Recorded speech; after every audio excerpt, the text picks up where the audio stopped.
바울이 디도에게, 디도가 우리에게. 오늘 세 번째 시간입니다. 1장과 2장을 통해서 우리가 1장과 2장 한 장씩 보면서 이런 사람을 세워라, 그리고 너희는 이런 사람이 되거라. 근데 그 사이에 바울이 피해야 될 사람에 대한 이야기를 합니다. 지도자를 세우는 중요한 이유 가운데 하나가 공동체 안에 피해야 하는, 그리고 꾸짖어야 하는, 그리고 공동체 밖으로 보내야 하는 그런 사람들이 있는데, 그 일을 하기 전에 먼저 사람을 세우고 그 건강한 올바른 지도자를 통해 그 일을 이루고, 그리고 너희들을 이런 사람으로 되어가게 하는 그런 일을 감당하면 좋겠다. 그런 바울의 깊은 이야기인 듯합니다. 오늘은 다시 1장으로 돌아와서 이런 사람을 피해라 라는 제목으로 우리 본문 말씀을 함께 살피겠습니다. 우리 함께 오늘 본문 말씀을 두 절씩 균독합니다. 디도서 1장 10절에서 16절까지의 말씀입니다. 설교 노트에 있는 세 번역 말씀으로 우리 두 절씩 균독합니다. 복종하지 아니하며 헛된 말을 하며 속이는 사람이 많이 있는데, 특히 할례를 받은 사람 가운데 많이 있습니다. 그들의 입을 막아야 합니다. 그들은 부정한 이득을 얻으려고 가르쳐서는 안 되는 것을 가르치면서 가정들을 온통 뒤엎습니다.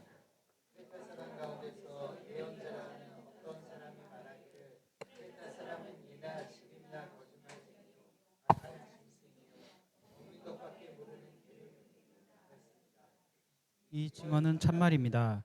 그러므로 그들은 엄중히 책망하여 그들의 믿음을 건전하게 하고 유대 사람의 허망한 이야기나 진리를 배반하는 사람들의 명령에 귀를 기울이지 못하게 하십시오. 깨끗한 사람에게는 모든 것이 깨끗합니다. 그러나 믿지 않는 더러운 사람에게는 깨끗한 것이라고는 하나도 없습니다. 도리어 그들의 생각과 양심도 더러워졌습니다. 그들의 입으로는 하나님을 안다고 말하지만 행동으로는 부인하고 있습니다. 그들은 가증하고 완고한 자들이어서 전혀 선한 일을 하지 못합니다. 아멘. 예. 지난 두 번의 시간을 통해서 우리가 디도서에 대해서 어느 정도 이해하는 시간을 가졌을 거라 생각합니다. 세 장밖에 안 되는 짧은 장, 그리고 디도서, 그렇게 쉽게 우리가 읽거나 또 접근하기 어려운 책인데, 그 안에 어떤 내용이 담겨 있는지, 바울이 그 디도서를 왜 썼는지, 그리고 디도가, 그리고 크레타 교회가 무엇을 해야 하는지 우리가 생각해 보고 있습니다. 바울은 디도에게 교회를 세우는데 매우 중요한 두 가지에 관심을 기울여라 이렇게 요청하고 있죠. 이것이 디도서의 핵심 메시지입니다. 이런 사람을 세워라, 올바른 지도자를 세울 것과 이런 사람이 되어라, 바로 바른 교훈과 가르침을 전하라는 겁니다. 약 2000년 전에 바울이 디도에게 한 말인데, 오늘 우리에게도 여전히 유효하게 들리기 때문에 마음이 아프기도 합니다. 오늘 우리의 상황도 이 당시 크레타 교회의 상황과 흡사하기 때문에 그렇습니다. 그래서 우리에게도 2000년 지난 우리에게도 절실히 필요한 것이 무엇입니까? 올바른 지도자이고 또 바른 교훈입니다. 여러분은 사단의 존재를 믿으십니까? 사단의 존재를 믿으십니까? 그리고 그 사단이 인격적인 존재라는 걸 믿으시나요? 그렇다면 인격적인 존재인 사단이 하려는 가장 큰 일, 가장 큰 그런 방해는 무엇일까요? 바로 온 천하 만물로부터 하나님이 하나님 대접을 받지 못하게 하는 것이지요. 왜 사단이 그 일을 힘쓸까요? 거짓이기 때문에 그렇습니다. 거짓의 영이고 거짓의 인격이기 때문입니다. 완전한 거짓, 완전한 지극한 거짓. 거짓은 선을 행할 수가 없습니다. 진리를 추구하려고 하지 않습니다. 거짓 그 자체를 하려고 애쓰지요. 그러니 사단이 존재하고 그 사단이 인격적인 존재라면 그 사단은 진리를 찾지 못하도록, 하나님을 하나님 되지 못하도록, 하나님을 향해 우리가 그 영광과 위엄에 걸맞는 대접을 드리지 못하도록 만듭니다. 그것이 거짓의 속성이고 그게 거짓입니다. 그게 악인 것이지요.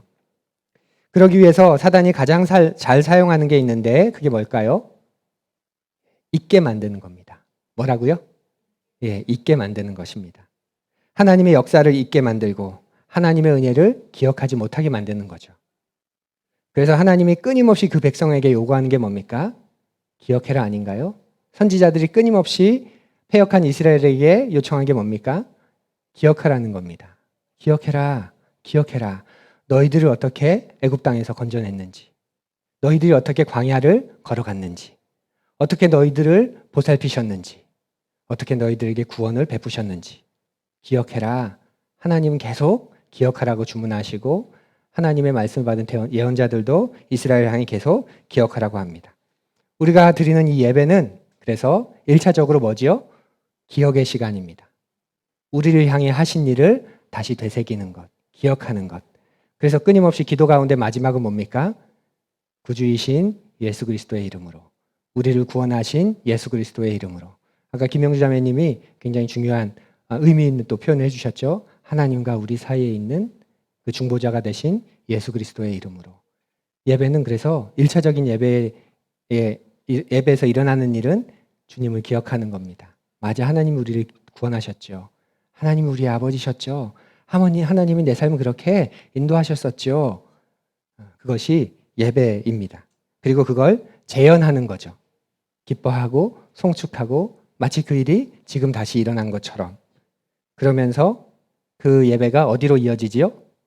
소망으로 이어집니다.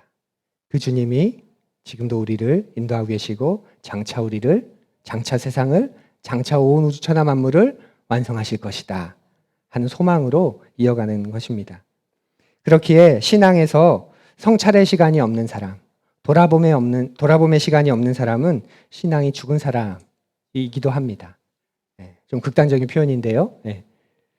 성찰의 시간이 없는 사람, 기억해라 하시는데 그 기억하면 시간이 없는 사람, 그것이 예배이건, 그것이 큐티이건, 그것이 기도의 시간이건, 성경을 통독하는 시간이건, 아니면 하루를 마감하며 하나님 오늘 하루 하며 묵상하는 시간이건, 그 어떤 시간이건 상관없이 어떤 것이건 성찰의 시간이 없는 사람은, 돌아봄의 시간이 없는 사람은 신앙이 죽은 사람입니다. 더 이상 그 하나님의 행하심, 그 하나님을 기억하는 시간이 없기 때문이지요. 그래서 큐티하는 것, 성경을 통독하는 것, 기도하는 것, 하나님을 찬양하는 것, 그 정기적이고 주기적인 시간이 의미 있고 중요한 것입니다. 하나님을 기억하지 못하면 우리가 어떻게 될까요? 당연히 하나님의 존재가 점점 약화되겠죠. 하나님의 존재가 약화될수록 뭐가 부각될까요? 피조물의 존재가 부각되겠죠. 창조주이신 하나님은 기억하지 않을수록 약화되고 점점 그 자리에 피조물들이 나랄지, 내 가족들이랄지, 내 자녀랄지, 내 야망이랄지, 돈이랄지, 권력이랄지 그런 것들의 존재감이 점점 부각됩니다. 그래서 결국 하나님을 예배하지 못하게, 하나님이 예배받지 못하게 합니다. 이것을 계속 이루어가기 위해 사단은 하나님의 백성들이 말씀을 듣지 못하게 합니다. 곧이곧대로 말씀을 선포하지 못하도록 설교자들을 유혹하고 또 말씀하시는 그대로 믿지 못하도록 또 회중들을, 교인들을 미혹합니다. 또 더 중요하게 보이는 일들을 만들어서 말씀에 무관심하게 만들고 또 이미 다 듣고 알고 있어. 그런 이야기는 이미 다 들었어. 그렇게 지나치게 만듭니다. 또 반대로 말씀은 너무 어려워. 그래서 말씀을 연구하고 공부하는 건 전문가들이, 신학자들이, 목사님들이 하는 거고 나는 그냥 목사님이 말씀을 재미있게 딱 이거 해라. 그렇게 나한테는 알려줬으면 좋겠어. 그렇게 자기가 하나님 앞에서는 그 중요한 순간을 축소시키게 만들고 또 말씀이 현재 내 처지와는 아무 상관없는 이야기로 전락하게 만듭니다. 또 말씀을 몰라도 그 말씀대로 살지 않아도 난 예수님 영접했으니 내가 구원받은 것에는 아무 지장이 없어. 그렇게 믿게 만들고 또 너무 많이 알면 살아야 할 것이 많아지니까 부담스러운 거야. 이렇게 생각하게 합니다. 또 더 나아가면 성경은 받아들이는 시대와 사람에 따라 얼마든지 그 메시지가 달라질 수 있고 또 다른 많은 진리 가운데 하나일 뿐이라는 식으로 성경의 말씀을 상대화시키기도 합니다. 그런 일들을 통해서 결국 어떤 일이 생길까요? 하나님의 말씀이 더 이상 나에게 진리가 아니라 내가 죽고 사는 것과 상관이 있는 게 아니라 좀 알아두면 좋은 정보, 알아두면 도움이 되는 그런 정도로 전락하게 되는 거죠. 그래서 이제는 교회 안에 전도해야 되는 사람이 더 많아졌고 이제는 지도자가, 목회자가 가장 말씀에서 멀어져 있는 사람이다라는 그런 믿을 수 없는 안타까운 말도 우리가 종종 듣습니다. 그래서 교회라는 곳이 이단의 공세에 속수무책으로 무너지고 또 세속의 유혹 앞에서는 허망하게 굴복하는 것 아닌가요? 이런 까닭에 오늘 우리에게도 절실하게 필요한 것이 바울이 디도에게 요청하는 올바른 지도자 그리고 바른 교훈입니다. 우리 첫째 시간에 살폈던 교회의 지도자를 다시 한번 살필까요? 바울 사도가 제안하는 지도자의 자격, 장로의 자격.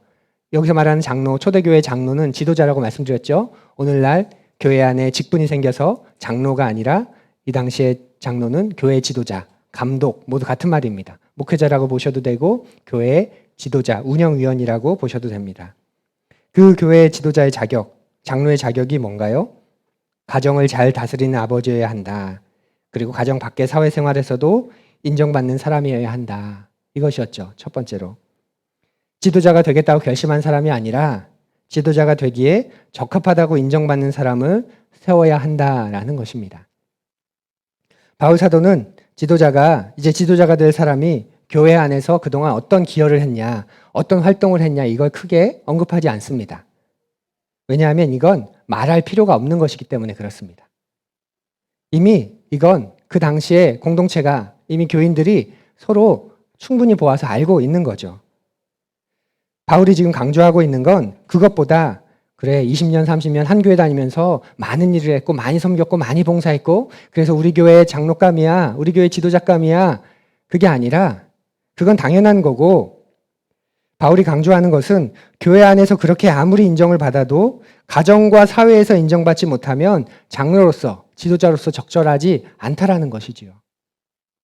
왜냐하면 교회의 지도자는 교회 안의 성도들에게뿐 아니라 교회 밖의 사람들을 향해서도 교회를 대표하는 존재이기 때문에 그렇습니다. 교회 밖에 있는 사람들에게도 교회를 대표하는 존재인데 그 교회 30년 다니면서 봉사한 게 뭐가 그리 중요하겠습니까? 가정을 잘 다스리는 아버지, 가정 밖의 사회생활에서도 인정받는 사람, 그럴 때 그가 교회 밖의 사람들에게도 그 교회를 대표하는 지도자가 될 수 있는 것이지요. 그래서 세상과 구별된 거룩하고 의로운 사람이어야 한다. 동시에 세상에서도 인정받는 사람이어야 한다. 그렇게 요청하는 것이지요. 그렇게 바울이 말하는 것처럼 지도자는 의롭고 거룩하고 이웃이나 나그네를 사랑할 줄 알아야 하고 신중하고 자기 절제를 할 수 있는 사람이어야 합니다. 그렇기 위해 하나님의 말씀을 굳게 붙잡는 사람이라고 이어야 한다고 권면합니다. 하나님의 말씀만을 그 자신의 준거의 틀로 삼고 살아야 하는 것이죠. 그럴 때 그 자신이 바로 설 뿐 아니라 그가 선한 교훈으로 다른 이를 권면할 수 있습니다. 그리고 거슬러 말하는 자를 책망할 수 있는 지도자가 될 수 있습니다. 그렇지 않으면 어떻게 될까요? 그 지도자는 그런 사람이 아니라면 유명한 한 영화의 대사처럼 무엇인가를 책망할 때, 권면할 때, 교회를 대표를 한다고 할 때 너나 잘하세요. 이런 말을 들을 수밖에 없는 거죠. 아무런 권면도 할 수 없습니다. 바울은 그렇게 공동체 안에서 올바른, 건강한 가정과 교회 밖에서도 인정받고 거룩하고 정결한 삶을 살아가고 있는 그런 사람들을 지도자로 세울 것을 그렇게 말합니다. 그러면서 그들을 통해서 지금 크레타 교회들 안에 있는 거짓 교사들, 바르지 못한 그런 사람들을 단호하게 처리할 것을, 치리할 것을 말하고 있습니다. 거짓 교사들이 크레타 교회들 안에 많이 있었습니다. 바울 사도는 10절에서 이들의 정체를 폭로하고 있는데요. 우리 앞을 보면 함께 읽지요. 복종하지 아니하며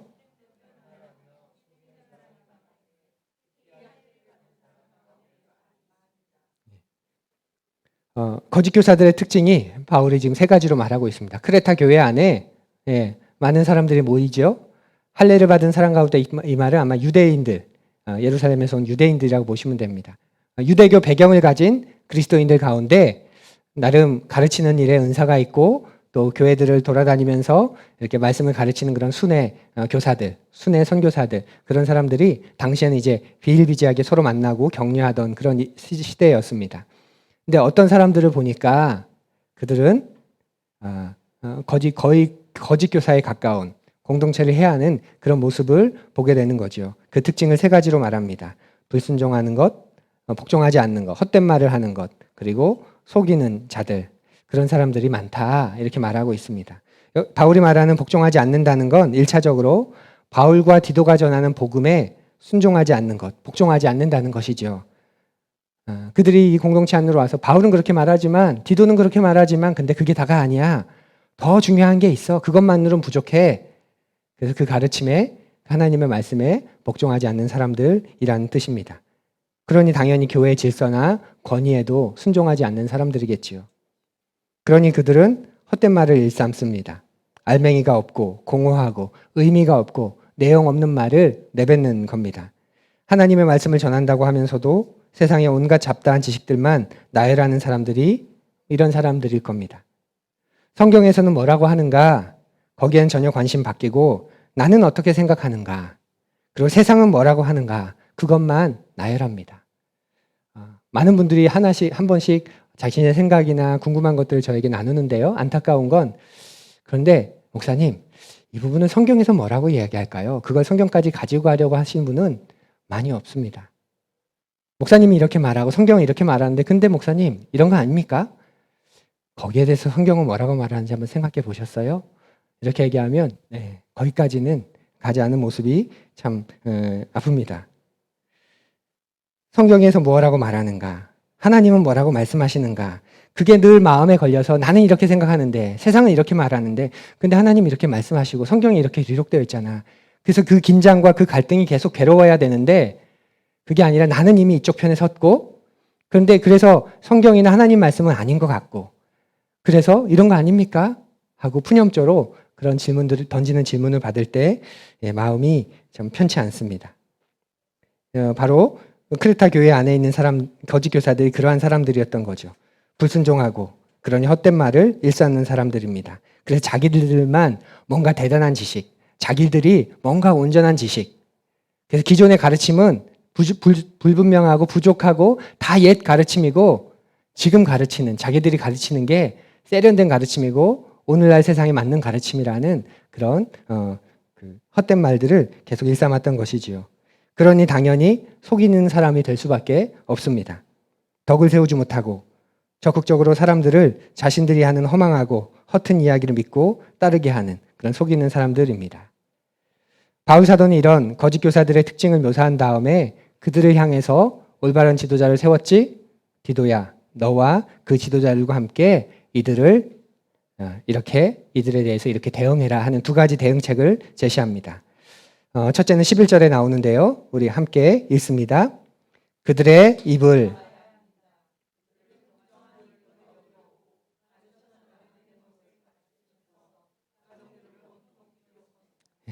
바울은 그들의 입을 막으라 이렇게 말합니다. 그리고 두 번째 대응책은 13절에 나오는데요. 앞을 보면 읽습니다. 이 증언은 참말입니다.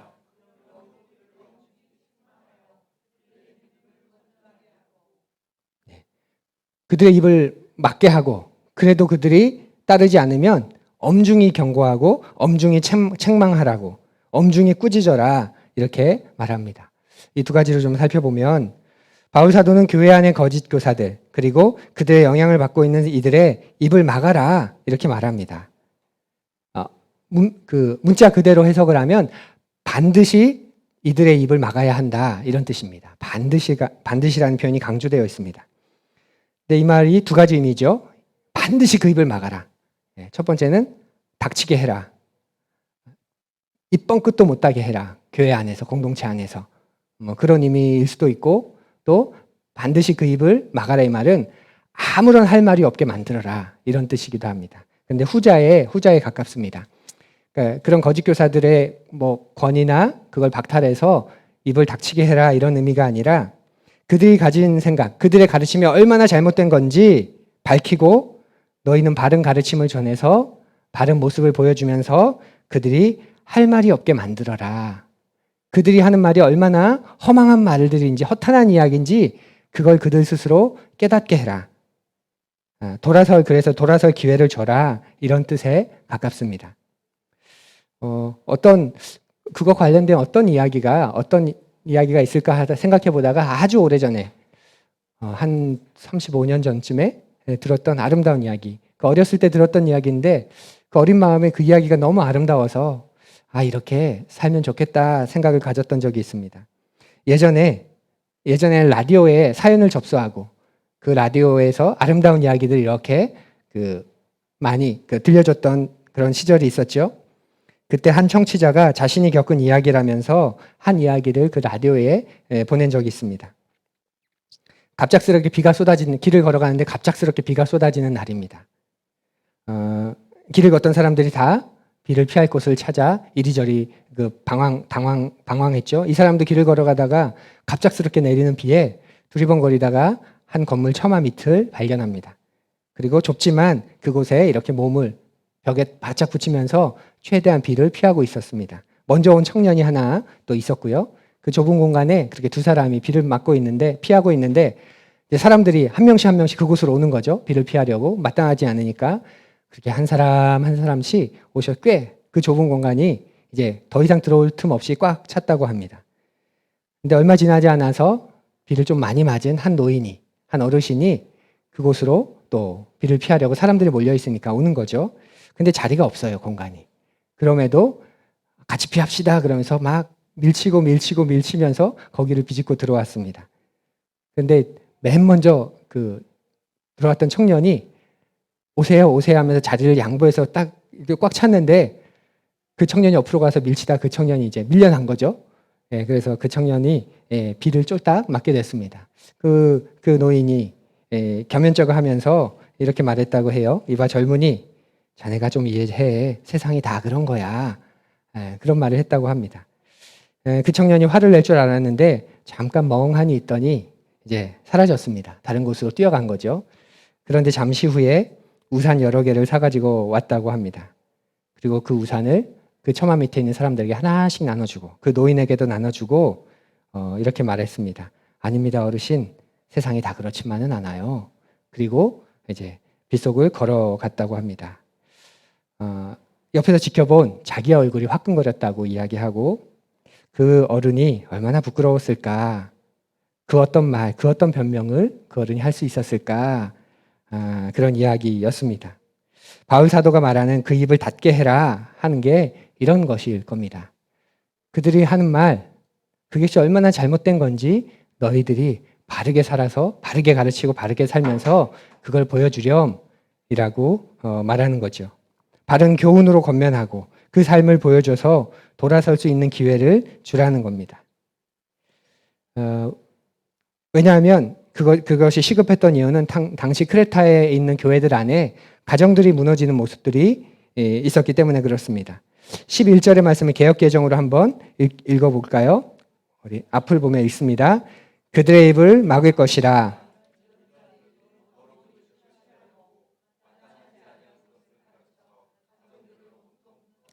더 생생하게 와닿죠. 지금 거짓 가르침 때문에 가정이 풍비박산나고 가정교회들이 지금 깨지고 있다는 그런 뜻입니다. 거짓 교리 하나가, 잘못된 가르침 하나가 한 가정을 무너뜨리는 것.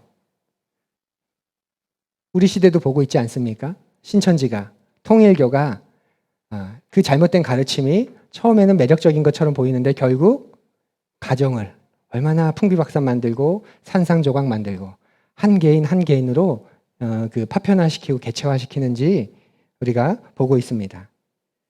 이런 영적인 파괴 행위가 가르침을 통해서 왔다는 사실에 여러분 주목하십시오.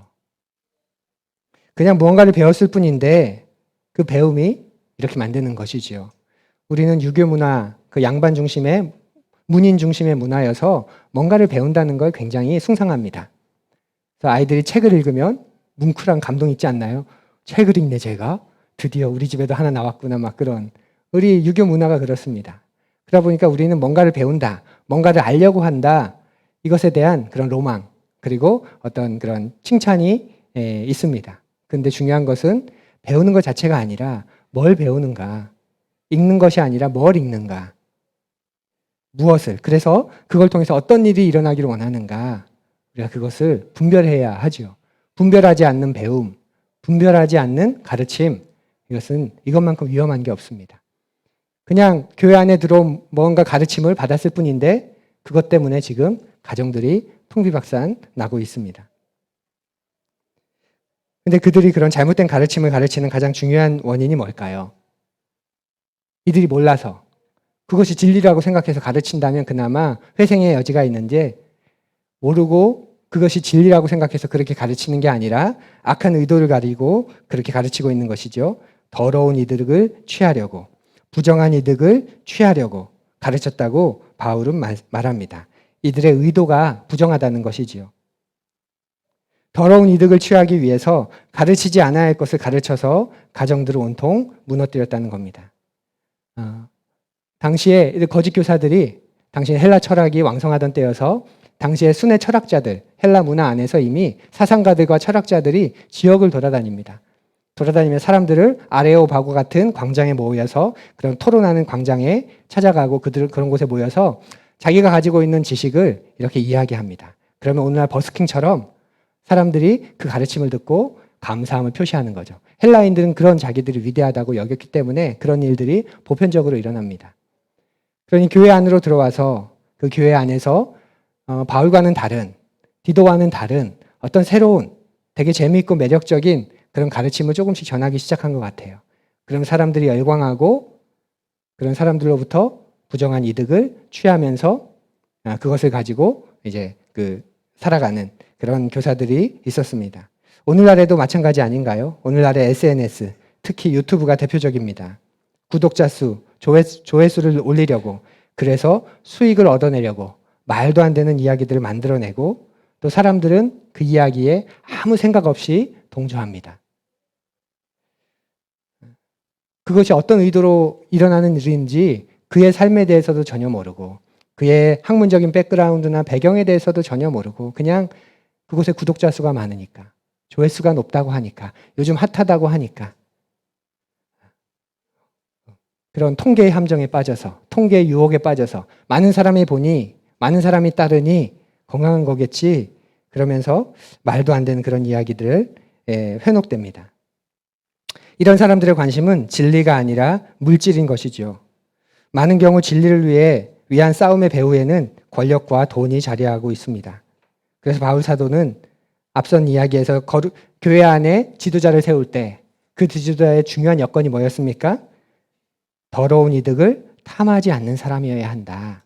이것이 지도자의 중요한 여건 가운데 하나였지요. 잘못 알고 있다면 그것은 권면과 설득으로 바꿀 수 있지만 그러나 탐욕스러운 의도를 가지고 있다면 그건 바꾸기 쉽지 않아.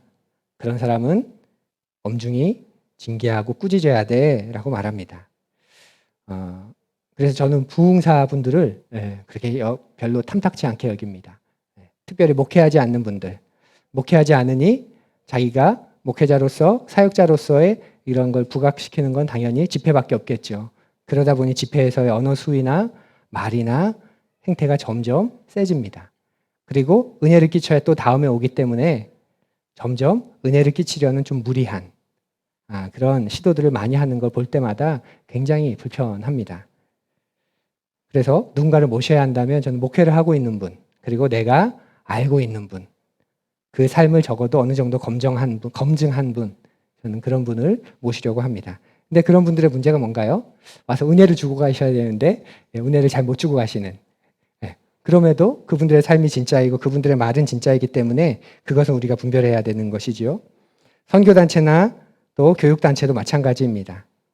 자신들이 하는 사역을 인정받고 자신들이 하는 사역에 사람들을 끌어들이기 위해 좀 무리한 그리고 좀 오버한 그런 페이스를 많이 보여줄 때가 있습니다.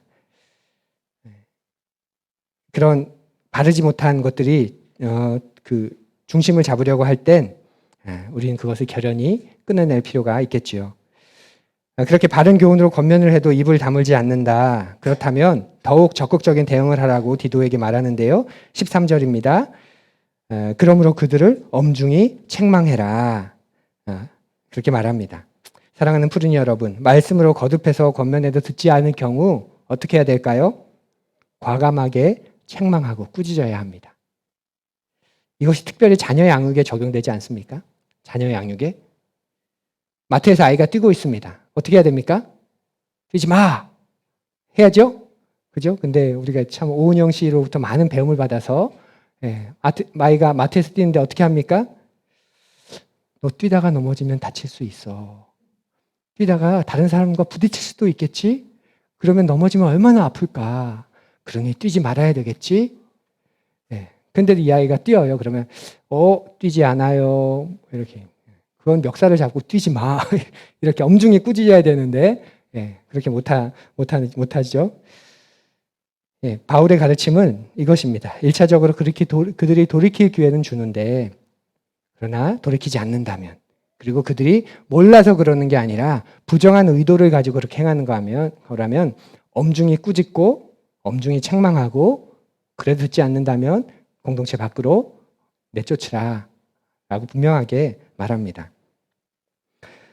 성경 자체가 바로 이 책망의 기능을 하고 있지 않습니까? 모든 성경은 하나님의 감동으로 된 것으로 교훈과 바르게 함과 교훈과 책망과 바르게 함과 의로 교육하기에 유익하니, 성경의 주요한 기능 가운데 하나도, 말씀을 주신 이유도 책망입니다.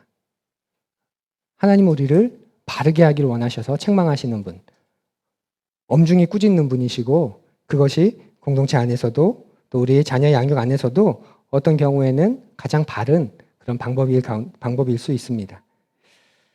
바울은 온유한 사람이었지만 그릇된 가르침 앞에서는 굉장히 단호한 사람이었던 거죠. 바울이 온유한 사람이다. 혹시 동의하세요? 바울은 굉장히 까칠한 사람입니다. 굉장히 까칠한 사람임에도 불구하고 바울은 온유한 사람입니다. 온유함은 왜냐하면 품성이고 까칠함은 기질이기 때문에 그래요. 기질은 까칠했지만 그의 품성은 온유합니다. 그게 우리에게도 요구하시는 겁니다. 좀 시크하고 까칠한 기질을 가지고 있을 수 있지만 보편적으로 우리에게는 온유함을 주님이 요구하시는 거죠. 갈라디아서를 시작할 때 바울은 저주를 받을지어다 2번이나 말합니다. 그만큼 무서운 책망을 듣느냐 안 듣느냐가 사느냐 죽느냐를 결정하는 일일 경우에는 바울은 꽤나 무섭게 분명하고 단호하게 책망하는 사람이었습니다. 그런 꾸짖음을 통해 믿음을 온전하게 할 수 있고 허탄한 이야기를 따르지 않을 수 있기 때문에 그런 것이죠. 우리 13절과 14절 앞을 보며 함께 읽어보죠. 이 증언은 참말입니다.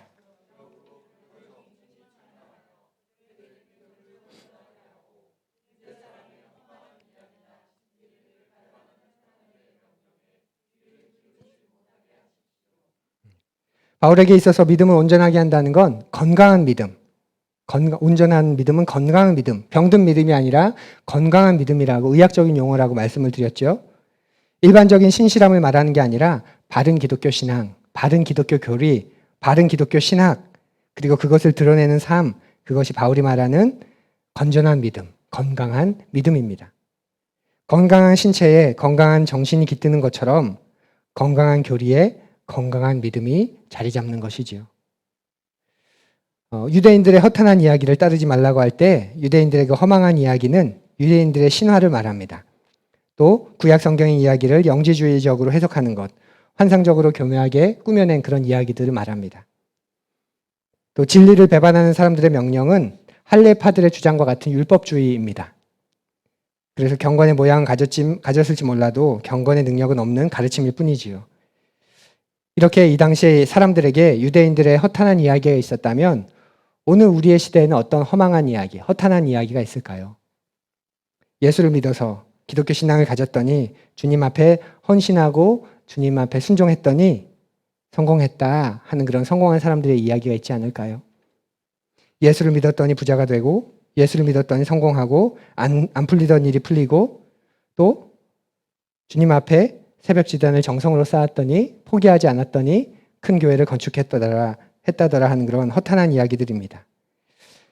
주님이 그렇게 역사하실 수 있지요. 그런데 그런 것으로 기독교의 매력을 느끼게 하려고 한다면, 그런 것으로 사람들을 하나님 앞으로 다가가게 하려고 한다면 예수님은 십자가에 달려 비참하게 돌아가실 필요가 없는 분이십니다. 또 제자들에게 너희가 나를 따라오려면 자기를 부인하고 날마다 자기들의 십자가를 져야 돼 라고 말씀하실 필요도 없습니다. 이런 허탄한 이야기를 믿는 사람들은 사랑의 신비를 믿는 게 아니라 성공 신화를 믿는 사람들일 뿐이죠. 내가 이렇게 열심히 신앙생활하면, 열심히 지극정성으로 하나님을 섬기면 하나님이 나에게도 성공하는 시간, 그래서 미스코리아 진에 뽑혀서 하나님께 감사합니다 하는 그런 간증 한번 하는 것처럼 그런 일이 나에게도 이루어질 거야 하는 그런 성공 신화를 믿는 사람들 뿐입니다. 십자가 신앙을 믿는 게 아니라 짓밟고 정복하는 십자군 신화를 따르는 사람들일 뿐이지요. 오늘 우리 시대에도 여전히 이렇게 율법주의, 영지주의적인 믿음, 성과 속, 이원론, 이것이 뿌리 깊게 자리 잡고 있습니다. 통계 유혹에 우리가 사로잡혀서 많이 한다, 이게 보편이다, 그거에 우리도 아무런 스스럼 없이 같이 묻어가고 인터넷에 떠도는 가십거리를 진리처럼 받들고 추앙합니다. 소수의 진리보다 다수의 여론을 믿는 것이 더 안전하다고 믿고 살아가는 것이요. 많은 수에 안심합니다. 하나님은 여러분과 저의 판단 기준이 하늘에 계신 내 아버지의 뜻대로 행하는 것이어야 한다고 말씀하고 계십니다. 말씀에 순종하는 것, 말씀을 살아내려고 고민하고 돌아보는 것, 그것이 참과 거짓을 분별하는 기준이기를 원하시는 것이지요. 그러니 사랑하는 푸른이 여러분, 거짓 가르침이 있다면, 거짓 교사들이 있다면, 탐욕을 가지고 미혹하는 이들이 있다면 그들을 엄중히 꾸짖고 그들을 피하십시오. 그들로부터 돌아서십시오. 그들은 전도의 대상도 아니고 사역의 대상도 아닙니다. 오늘 말씀처럼 진리로 사는 모습을 보여주면서 그들이 돌이키도록 기회는 주지만 그럼에도 불구하고 돌이키지 않는다면 엄중히 꾸짖고 책망해야 하지만 그럼에도 불구하고 여전히 그 삶이 똑같다면 그때는 돌아서는 겁니다. 피하는 것입니다. 그것이 바울이 오늘 디도를 통해서 크레타에 있는 교회들에게 요청하는 강력한 요청입니다. 바울 사도의 이야기가 오늘 우리에게도 가슴 깊이 들려지기를 바랍니다. 바울 사도가 보여주는 거짓 교사들의 실상을 우리도 잘 살피길 원합니다. 그래서 실제 없는 형식, 능력 없는 모양, 성품이 뒤따르지 않는 가르침, 그리고 행함이 없는 믿음을 가진 사람들을 거짓 교사들로 여기고 그들로부터 돌아서는, 그들을 피하는 삶을 살아가면 좋겠습니다. 바울의 가르침을 받는 디도는 오늘 우리에게도 같은 질문을 던지고 있습니다. 너희들이 배우는, 너희들이 가르치는, 또는 너희들이 전하고 너희들이 나누는 그 교훈은 어디서 오는 거냐? 하나님으로부터 오는 거냐? 아니면 세상으로부터 오는 거냐? 하나님의 계시와 말씀을 붙들고 하는 이야기냐? 아니면 처세술과 이 시대의 상식을 가지고 하는 이야기냐? 디도도 오늘 우리에게 바울과 같은 마음으로 권면하고 또 돌아볼 것을 요구하고 있습니다. 하나님은 여러분과 저에게 요구하십니다. 하나님에게서 온 말씀을 전해라. 인격을 변화시킬 수 있는 말씀을 전해라. 세상을 변화시킬 수 있는 말씀을 전해라. 이렇게 여러분과 제가, 우리 공동체가 마음과 양심이 깨끗한 푸른이들이 되고 그런 푸른이들이 가득한 공동체가 되기를 바랍니다. 그래서 입술로도 하나님을 시인할 뿐 아니라 삶으로도 하나님을 시인하는 교회인 우리가 되기를 간절히 바랍니다.